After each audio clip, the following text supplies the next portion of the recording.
Ready? Yeah.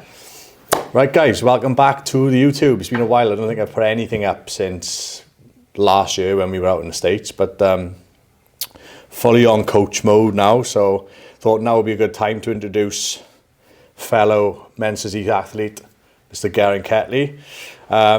Just come back from Italy. It's been, 5 years now since we've been together? 5 years. 5 years.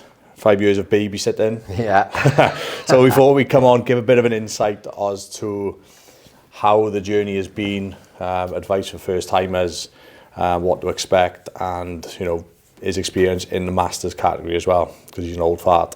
I am very old, 45. So background on yourself, Ketts. We started 5 years ago. Before that, you was a Royal Marines commando, I understand. I was, yeah. So what was that like? So yeah, it was good. Did 6 years with the Royal Marines. Deployed to Afghanistan in 2005 or 6, no, 2007. So went out there and obviously part of the infantry front line. Do you feel like that had a big factor in how your mindset was in terms of prep? Because obviously being in the infantry is not for the faint of heart. You've got to have a certain kind of mindset. You've got to be a certain kind of person. Do you think that transpired into your bodybuilding mindset, or did bodybuilding teach you something new, do you think? No, I think it gave me the foundations to bodybuild from a discipline aspect. And obviously, I don't know if many people know about, Royal Marines training. It's the longest, hardest military basic infantry training in the world. So I was used to adversity. I was very disciplined, and I just think that transitioned over nicely into bodybuilding, because obviously it's structured, and I like structure. I remember when, I think it was the first year we was together, obviously before bodybuilding and stuff. I remember I said something to you. I can't remember what it was. I said something to you on WhatsApp, something along the lines of not being a pussy or something like that. And you give me a quote back. I can't remember what it was. He was like, "I'm a Royal Marines commando. I'm disciplined, or don't have to teach me discipline," or something like that. Yeah, you don't have to teach me discipline. I remember you saying that. Yeah, it was. It definitely set me up for bodybuilding, and I think I know quite a few boys that compete who've got backgrounds in the military, and they seem to excel in bodybuilding. And I think it's due to the structure and discipline. Yeah. But I think it goes a long way, because when you've done something in the military that's so difficult and you've overcome all these obstacles, everything else in comparison doesn't seem as hard. No. But until you start proper getting into the depths of prep, and it's like going through basic training on your body and your mind, but with less food. So yeah, because you've done obviously the rations and stuff like that. We were speaking about that a couple of weeks ago with me, when you done the rations and everything like that. Yeah, buzzing. Yeah. But yeah, it's just it's the effect on your body. So the lack of sleep, the the hunger and stuff like that. It's basically part and parcel of. So when you've done your first ever prep, then, and you experienced the hunger, low energy, and the low sleep and stuff like that. Yeah. Did that give you a reminder of what it was like in the military? Yeah. It was basic. It was like basic training. It was good, going through basic training, except you would eat more on basic training, but you'd still be just as tired. So yeah, it was quite similar, to be fair. But I think it does definitely set you up from a discipline standpoint, and that need to complete tasks and tick boxes. Yeah, because you've always been quite structured for as long as I've known you anyway. Yeah, and I excel in structure. I don't do well out of structure. You're already on my case post-show, or new training plan. Yeah, new training plan. I need structure. Diet. I'll always bodybuild, because I just love it. I love training. I love the structure of it. And it's my lifestyle now. I've been doing it for 5 years. I don't know any different now. This is my normal. That's what it does too, isn't it? Yeah. So how did bodybuilding come about when we had that conversation in the gym, wasn't it? Yeah, you.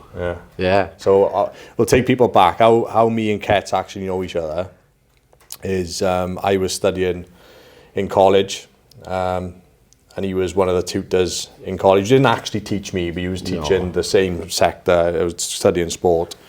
But I think you were teaching the year up when you were the year above. Yeah, you were teaching the year above me. If I was to stay on the extra year, and Ketts would have been my teacher, but I obviously knew him through that. Yeah, that would have been mad. Yeah. And then I obviously left college, went on to do other things, and then it must have been, how many years later would that been? Probably about six or 7 years later. Obviously, I moved gyms then up to Planet Fitness, and we crossed paths in the gym again. And I remember I was on the leg extension. Right. I was actually training legs. You was on the hamstring curl next to me, I think. Yeah. And I think it was one of those, how much are your plans then, but I was like, we started chatting. So basically, I know a bit about training, a bit about diet and stuff, like teaching the level 3 personal training course and stuff. So I was sort of doing it myself. I was training, I was eating well, and I got to a point and I just couldn't get past it. So I'd lost weight and I was just stuck at that point. And that's why I started chatting to you, like, because I know you. And then when you said you were an online coach, I was like, you know, I've lost all this weight. You know, I don't know where to go from here. And literally all you said to me was, come with me for 6 weeks and you'll lose weight. And I did. You literally signed up for a 6-week plan. So you used to offer 6-week plans back then, wasn't it? I remember, 6-week plans. And I did it. And I lost 7 pounds. Bear in mind, I wasn't that heavy anyway. And then I enjoyed it so much. I had another 6 weeks, lost 8 pounds. And obviously best shape I'd been in for years. And at the end of the 12 weeks, you said to me, you know, you should think about doing a show, like a master show. I remember you coming in, you was coming in really quick in this little cut we was doing.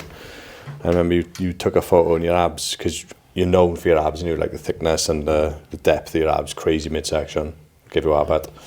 And I'm thinking, fucking hell, this guy would be alright, like, because what was you at the time? You would have been 40 at the time, were you? 40, yeah, just turned 40. Just turned 40 at the time. Yeah. So I was like, masters, this guy will do alright. Should do a show. He was like, and I remember from that point on then, because you've always needed reassurance, I know. Yeah. You always need reassurance, which is alright. Some people do, some people don't, but I always need an arm around me, didn't I? You always need an arm around you, and I remember from those very first check-ins, it was always like, do I look alright then? Am I alright then? Do I look alright? Still ask you that I still get that now. You'll check in at 7 o'clock in the morning. I'll see him then at 9 o'clock in the gym. Am I checking right then? Do I look right then? Is it okay? I do need reassurance. Yeah. But I think, because I've always loved like bodybuilding, I've always trained since I was like 17 and rugby and stuff like that. And I'd always loved gym training. And Arnold Schwarzenegger was like one of my idols growing up. Like Predator's my favourite film of all time. And I used to watch Pumping Iron and him competing, and I never ever thought that would be me. I never thought I'd get on stage. Until, I was exactly the same. Until you said, you know, we should do a show, and then I had to think about it, and we had a long chat about it, and we was like, do you know what, let's go for it. And yeah, we started a 16-week prep then, didn't we? I remember you absolutely loved that first show as well, didn't you? Brilliant. I remember, like, people go one or two ways. People do shows and they either come off stage and then like, never want to do that again, didn't enjoy it. Like, I didn't enjoy my first time on stage, I hated it. But I remember, I suppose it's different if you win or if you don't place well or whatever, but obviously you won that first show. Was it a FitX show? Yeah, FitX Liverpool, wasn't it? FitX Liverpool was the first show. Yeah. But yeah, that's a long time ago, wasn't it? 5 years ago. Yeah. And yeah, I didn't expect anything from the show. It was literally, for me, it was just about getting on stage. Obviously, in the back of my mind, I wanted to do well. I wanted to place, you know, win or whatever. But it was all about me sort of competing. Proving to yourself you could do it. Proving to myself I could do it, and that I didn't look out of place on stage. And then I ended up winning, and I was like, I love this, like, this is class. And we didn't have any plans to do any other shows, did we? And then you had clients in a show in Exeter a couple of weeks later, and you messaged me and said, fancy doing a show in Exeter, PCA? And I was like, go on then. Was that the same year, was it? That was the same year. Yeah. That was about 3 or 4 weeks later. And then I went to the Exeter PCA show then, and won then, didn't I? And I was like, I'm actually all right at this sort of thing, like. And then we did the British final that year, the FitX British final, which was in Liverpool again, because I had such a good experience with it. Ended up placing 5th. the same old story.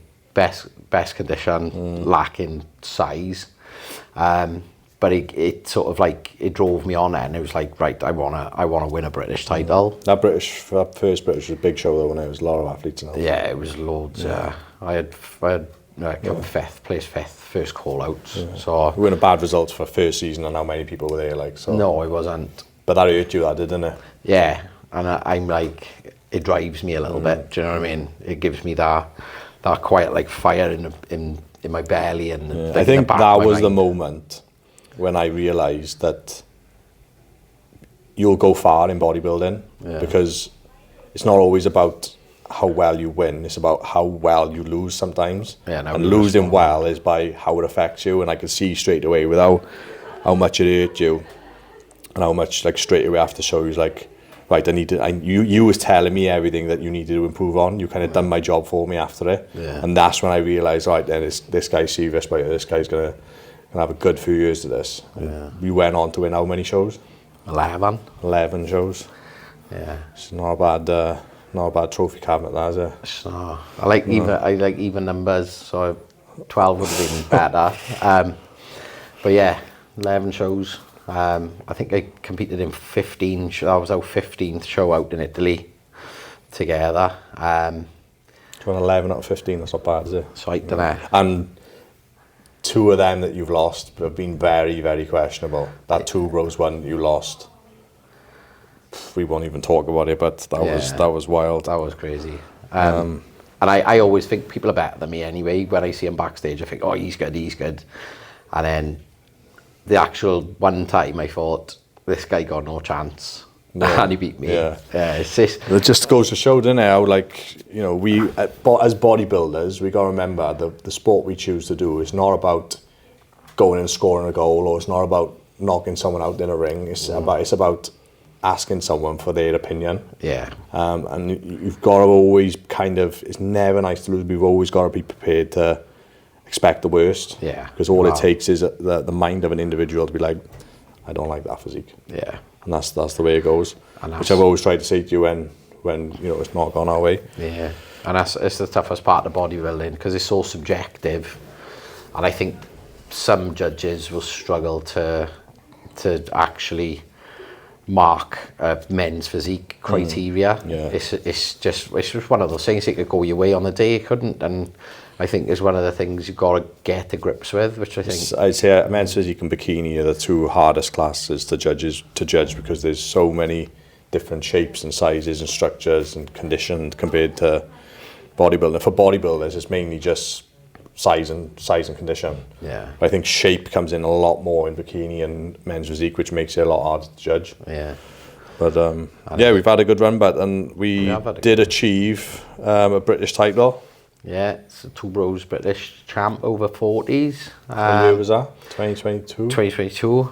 And I took second this year in the 2 Bros British final again. Took second in the over 45s. So that was a tough one to take, but it was things that we sort of knew we could correct, like things with my tan and things like washed me out and stuff like that. So we used the tattoo cover, didn't we? Which we've always struggled with. We've always lacked in size in the back, which is mean we've struggled to pull condition through the back. From the front, you look hard as nails, but it's always been difficult from the back. So because you've got so much tattoo on the back, it blurs your physique out a lot. So we used the tattoo cover. We used the tattoo cover all over front and back in the British final, which probably wasn't the best shout. That was my call as well. So I hold my hand up to that. That was my call. But it made you look a little bit washed out. Yeah, and like chalky and dry. Yeah. Like you was putting the glaze on, and we weren't shining off. Sticking to me was there. So, no. But I wanted to use it as well. It was a joint decision, I think, with her. But the feedback from the judges was, don't wear the tattoo tan. It's not always needed, because it's not always needed.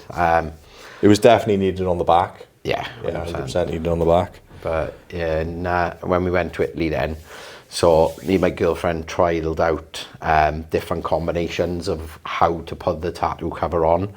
So we did 2 just to see which one was best, and we came up with the base coat on, leave the top coat on the back, and put the tattoo cover over the base coat. And obviously on the weekend when we were in Italy and Milan, it was different level, but it was perfect. It was perfect. Like, it couldn't have asked it to go, have gone any better. So yeah, Italy was epic. What a weekend. We'll touch more on Italy now in a bit. But what I want to ask you about is, how have you found bodybuilding in terms of like a community? Oh, unbelievable. Like, it's probably one of the most supportive communities there is. Like, even boys you compete against with, like your mates with them, you want to see them do well.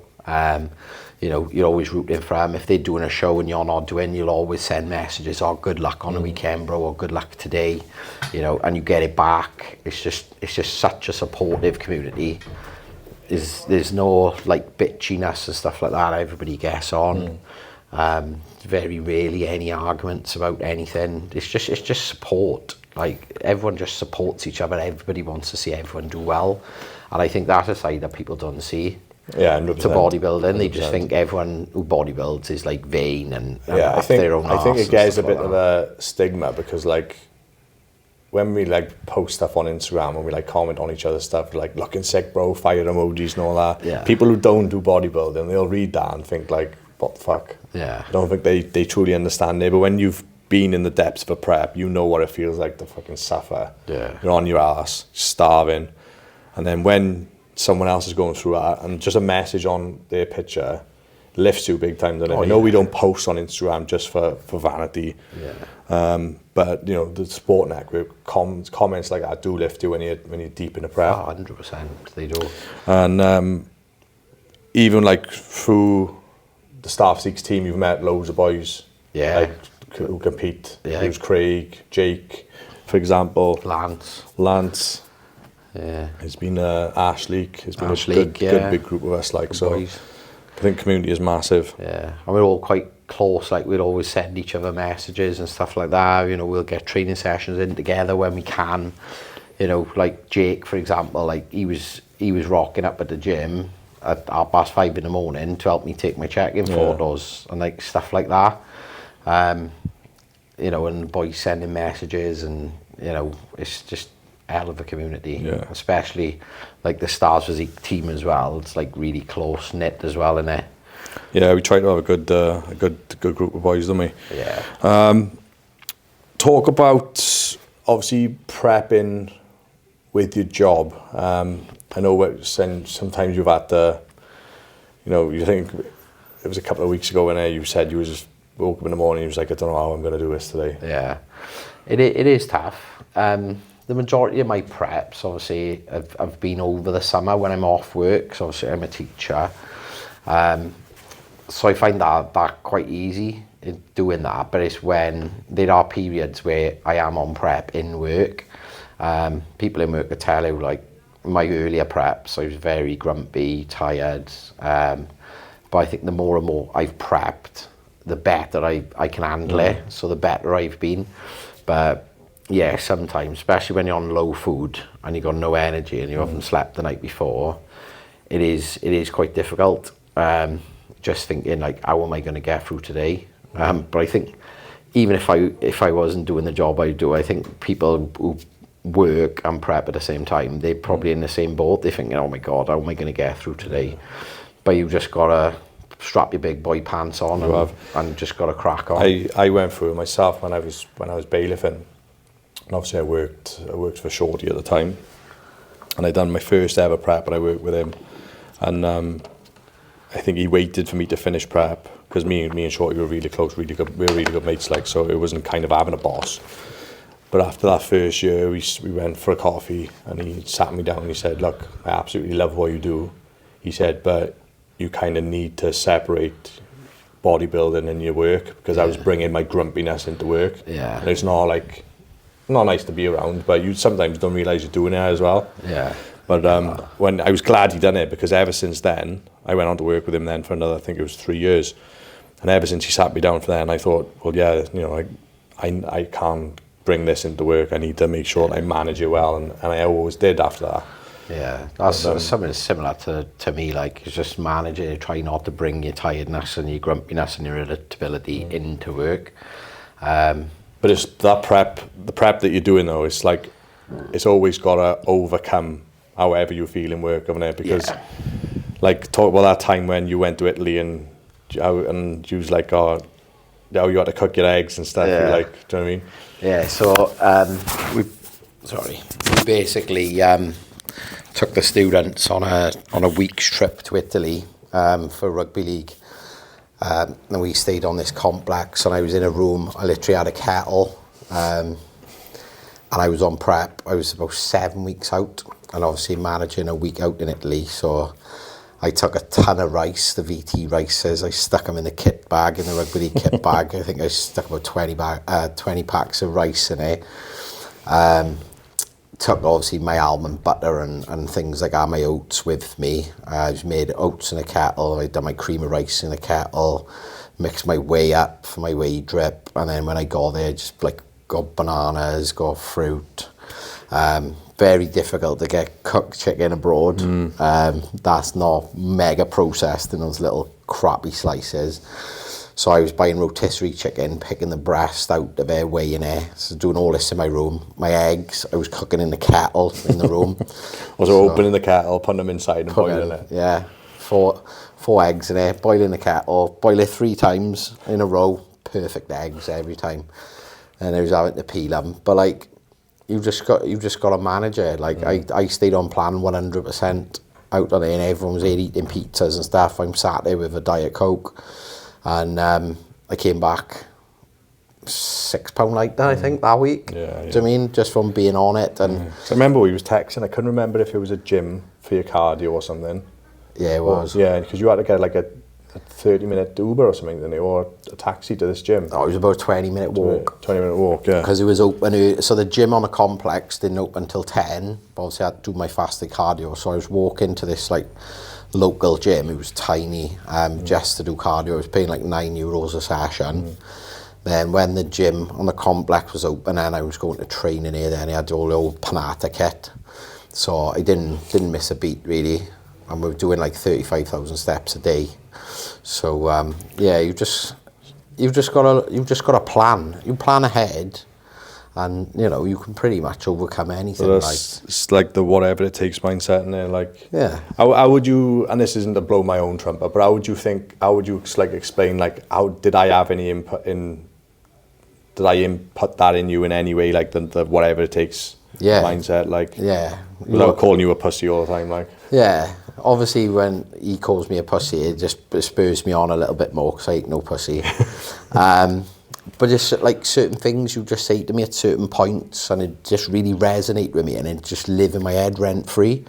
So things like, I mean, the one time you told me, it was like, right, if you did cheat on your diet and you had like, I don't know, a rice cake or 2 rice cakes, you were saying like that could snowball, that could go into 3, that could go into 4, that could go into 5, that could ruin your physique.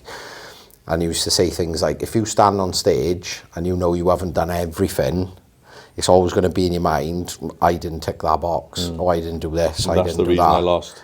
And that's why I lost. That's the reason why I come 3rd instead of 1st, was because one day I didn't hit my step target. And like, you'd always say... Like, it's probably not going to have that much of an effect, or it's probably not going to make a difference on the result. But no. If you step off stage thinking, I could have done this. Yeah. As Rob always said during every prep you do, don't give the opportunity to step off stage and think about something you could have done. Because if you think about something you could have done, in my opinion, and a lot of people might disagree, but in my opinion, your prep's failed. Yeah. You failed your prep. If you can step off stage and go, oh, that day I didn't. That day I went to bed and didn't hit my steps. Yeah. Probably not going to make any difference to the result. But if you want to win shows, that's the kind of mindset you need to have. And I try to put that in you early on. I'd probably say I've probably been harder on you than I've been on anyone. I'm quite a strict, straightforward coach anyway. Yeah, you are. But I think with you, because we spend a lot of time together as well, I was kind of a little bit harder with you. I think there was times where like, with a skin on the salmon, didn't let you have peas in your veg. No. But with I've probably allowed that here and there with other people, but with you it was like, Yeah.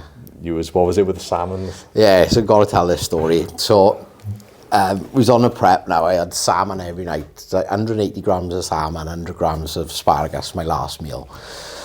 So like the second day in, so I made it and it looked lush. So I thought I'm going to post that on Instagram. So I posted it. 2 minutes later, message off him. No, bro, skin off. And I was like, oh my God, it's best part of the salmon.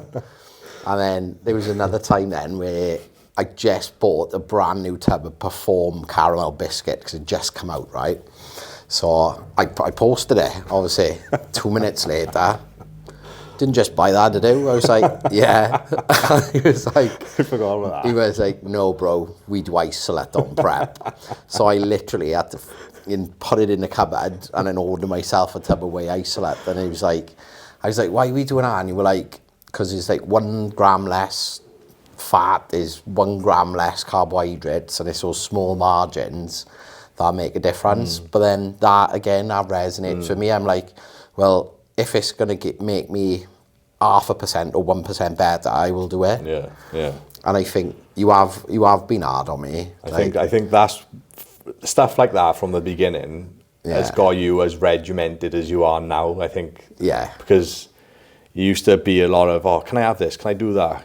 Back then, and like now it's like don't even bother, do you? You just know like. Yeah, because like you'd always used to say, if I used to ask for something like, oh, can I swap, I don't know, beef out for chicken or tonight or something like that, and he'd go no, and I'd be like, all right, and then it was like that. Like anything I asked for, I wouldn't get it, and you did used to be hard on me at the start, and then I think you started to once you knew. That's what I mean. I was trying to get that into you early on. Yeah. Because like I said, because I knew you was going to go down this path of bodybuilding. I knew it weren't just going to be a one-time thing. Yeah. I seen that in you, and I thought I have to treat him as a professional, really. Yeah. Do you know what I mean? As a coach. You know, obviously with lifestyle coaching, I'm not like this, so don't be afraid. But you know, when it comes to prep.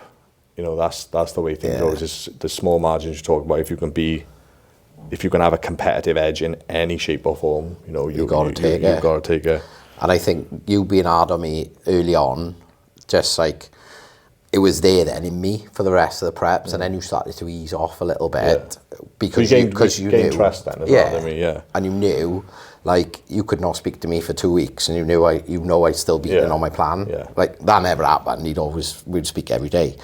But yeah, I think it was that trust element was built up then. We didn't have to worry because you knew I was ticking every box. And I think that was quite good. And like, now we did joke about it, don't we? It was like character building. Yeah. So like, when I'm on prep, you'll go, oh, if you could have any off-plan meal tonight, like what would you have? And I'm like thinking in my head then, oh, he's going to give me an off-plan meal tonight. I'm like, oh, Nando's? And he'd go, right, I might go and have a Nando's tonight. And then he'd send me photos of his Nando's and like, and he's just character building. But we got a better relationship, like, you know, outside of coaching, and we, do you know what I mean? And that's one thing I think we should mention as well.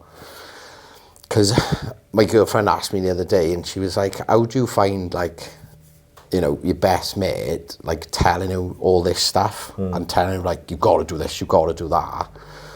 And I said, like, it's fine. That's just the relationship we got, and it's like, you say something, I do it. Yeah. Do you know what I mean? Because I know it won't be questioned like that as well. Like, because I trust you. Like, whatever you tell me to do, you're telling me to do it for a reason.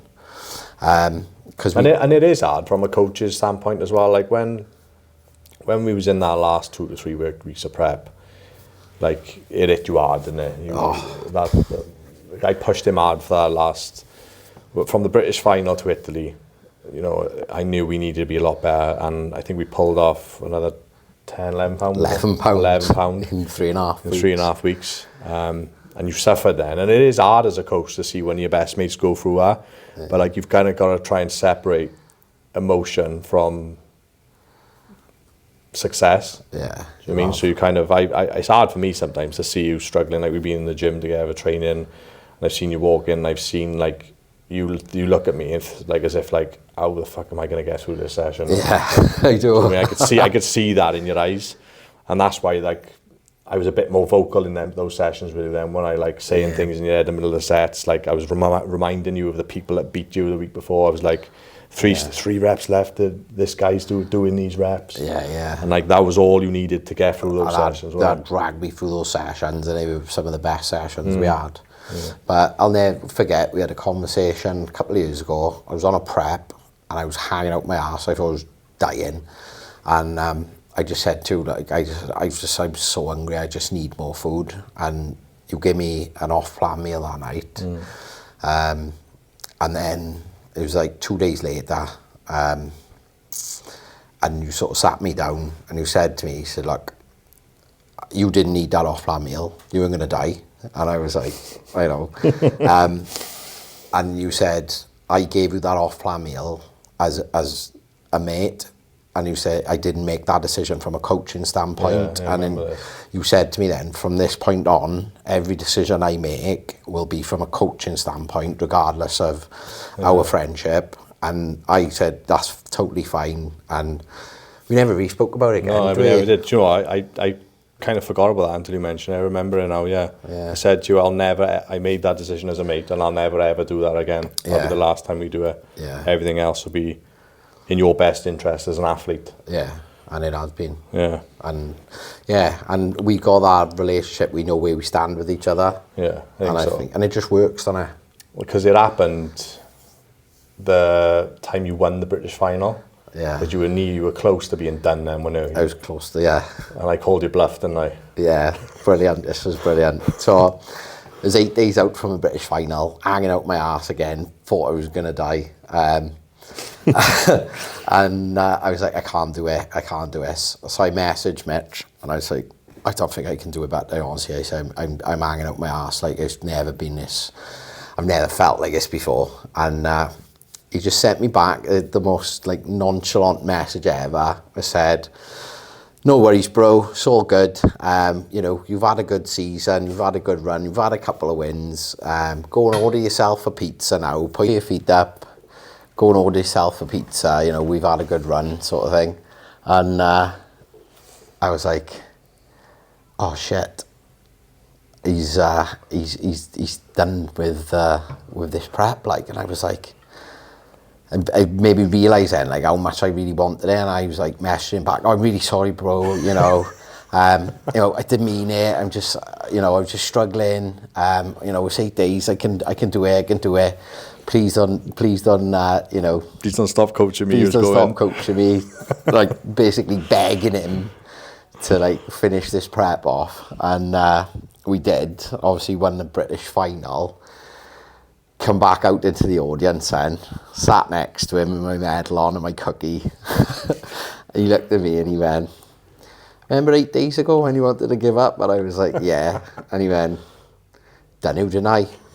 Mind tricks. And I was just like, you bastard. But it worked. Yeah. I think he knows me so well now. He knows how to get in my head,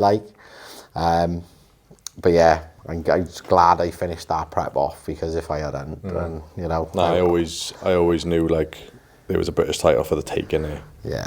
And even if you did go and order a pizza, I would have been at your house fucking taking it off you, because I knew you wouldn't have done it, but no. Yeah, that was a good one. Yeah, so Italy then. We got back on. Well, I got back on Sunday. You got back on Monday. Almost a week post-show. How are you feeling? Feeling good. After the water retention went, after the first 2 days, my ankles were swollen up getting off the plane. I feel quite good. Like in the past, if I don't come first, I'm really down and really disappointed and really upset. That lasts a couple of hours post-show, and then I sort of get over it.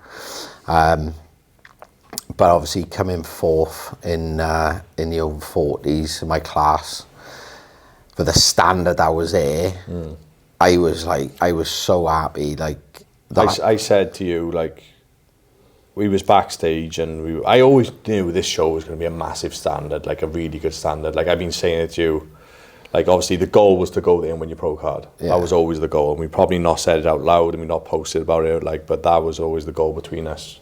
Because the prep for this show started, what was it, 18, 20 months ago? Yeah. You know, 20 months. That's why we took that year off to grow. We said everything's going into that Italy show. Yeah.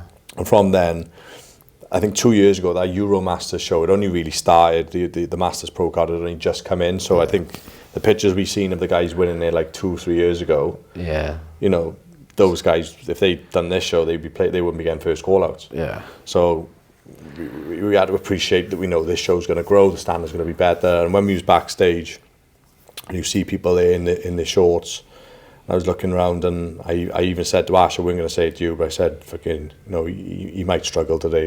And when I said by struggle, I was thinking he might struggle to get a first call-out today because there's some big boys there, wasn't there? Oh, massive. And you see people standing there. This is the thing, like I said to you see people standing there backstage and you can see muscle hanging off people. You can see big chest, big shoulders, big backs. But until you stand next to someone and pose, that's the difference. And you exposed a lot of people with your condition. Yeah. Like when you come out, because I said when the 4 people come out before you, I was looking at them thinking, okay, these guys got some muscle, but they're not in shape. And I was looking at Ash, and Ash was looking at me.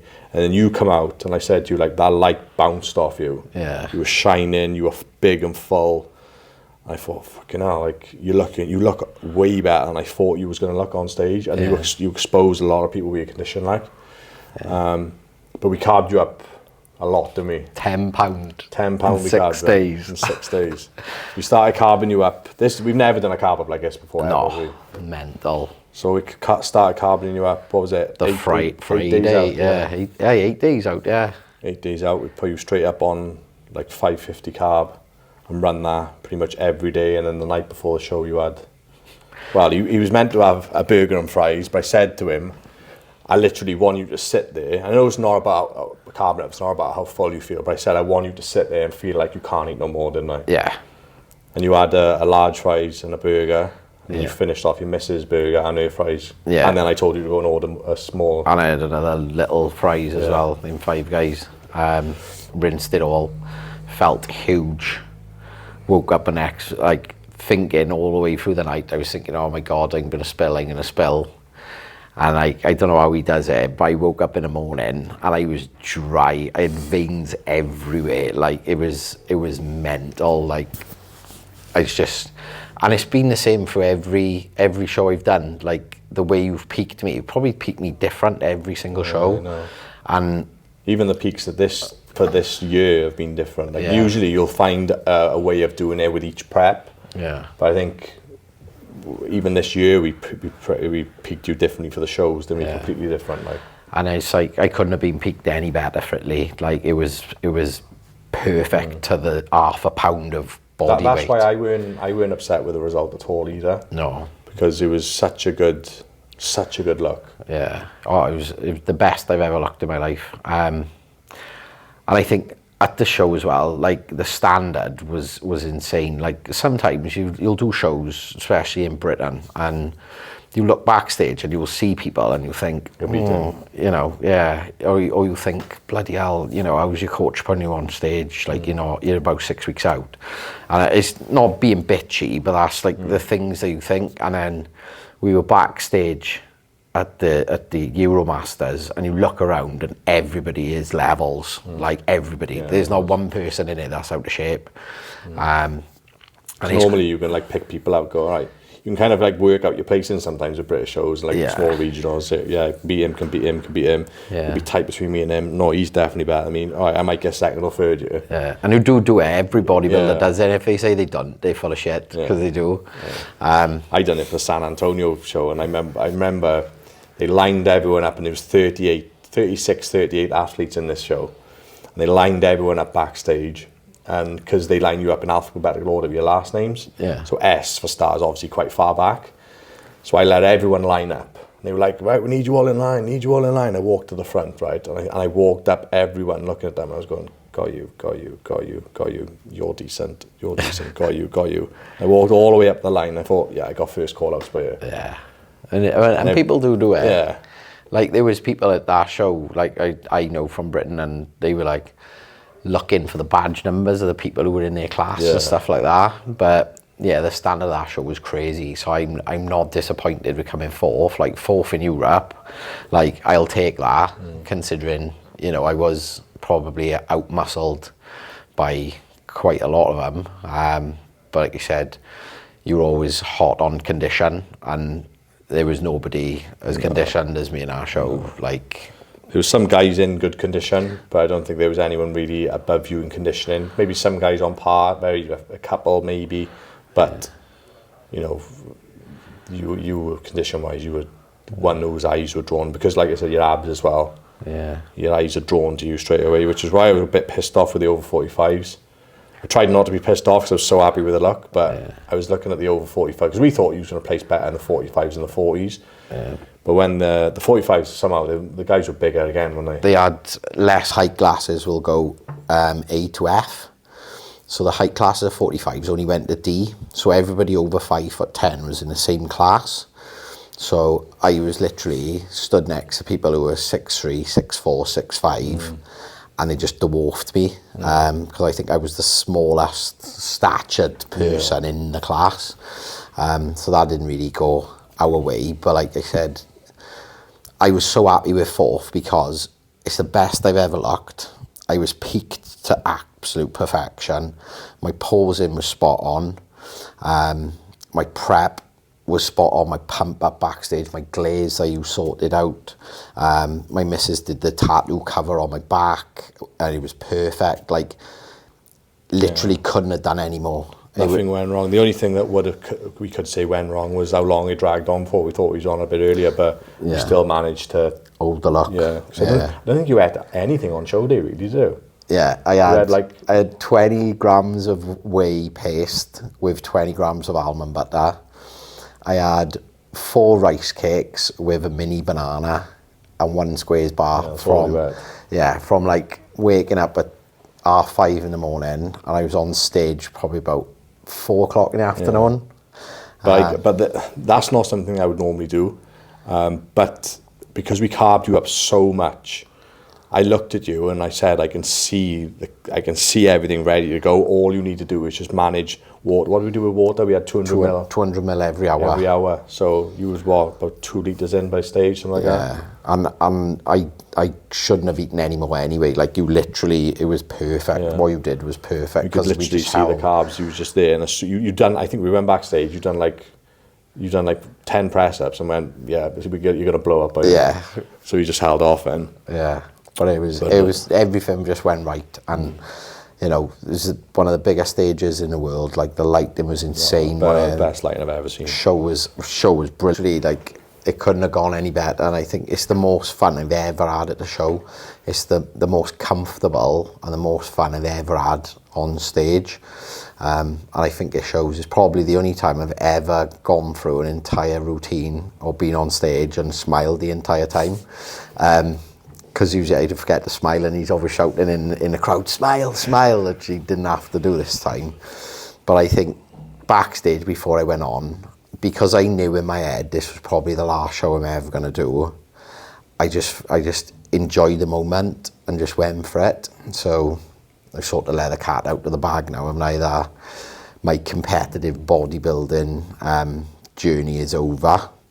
I'm not going to stop bodybuilding because I absolutely love it. I love the training. I love ticking the boxes. I love weighing my food, eating on plan. I've been doing it for 5 years. Like, it's my norm. It is my norm. So, you know, I'm still going to be like that. You know, I'm still going to be training with Mitch. I'm still going to be a client of Mitch's. I don't think I'll ever leave Mitch, purely for the fact that, like, it's our friendship now more than anything. Friendship more than anything, yeah. Friendship, like, so. We're like training partners, and then obviously we've still got that coaching aspect. He still hold me accountable because he knows I need it. It's funny, you said to me before we went to Italy, you said, you're still going to coach me after Italy then? I know. As if I'm going to be like, no, you don't know, but if you're not competing anymore, you can bugger off. But like, no, and you know, we could become best mates out of it, like, do you know what I mean? And I think I would never want to train without him or run stuff by him. You know, was it right if I eat this, or was it right if I take this supplement or whatever? just because of what you've done for me, essentially. Like, you've literally... The same goes for me, but like you come out to Seattle with me when I was competing, like, do you know what I mean? I was out there by myself and you come out there and supported me, so Yeah. it was both ways in it. But it's been one hell of a journey, but loved every second of it. It's been emotional. Did you know you've only ever missed one of my shows out of 15? And that was because you were competing yourself in America and you were up at 2 o'clock in the morning checking me in on show day when he wasn't there. But he's literally, this man, like, he got off a plane from Cyprus in Birmingham, driven to Liverpool, had 3 hours kip, and then come to my show. Like, you don't get that in coaching. Like, you've just done someone who's so supportive, like, helped me through bad times, you know, put an arm around me when I needed it, been strict on me when I needed it. And it's just the experience of being coached by you has been unreal. Well, I appreciate that, but it's been, like I said, it's been a hell of a journey. Absolutely loved it. I'm cut it in a way we're finishing, but I don't think we could have gone out on a better note. And I know this is the right decision for you as well. Oh yeah, like, I know it's the right decision. Obviously, I do stuff now. Like, you know, me and my missus want to take the kids on holidays and stuff next year. You know, I want to go to a festival. All stuff I've sacrificed in the last couple of years. And yeah, I just want to carry on bodybuilding, you know, train with my bestie, and then just look forward to, you know, our next journey, which is life. Or we might see you on an over 60s show in 15 years' time. It might do, yeah. We might be competing together then. Yeah.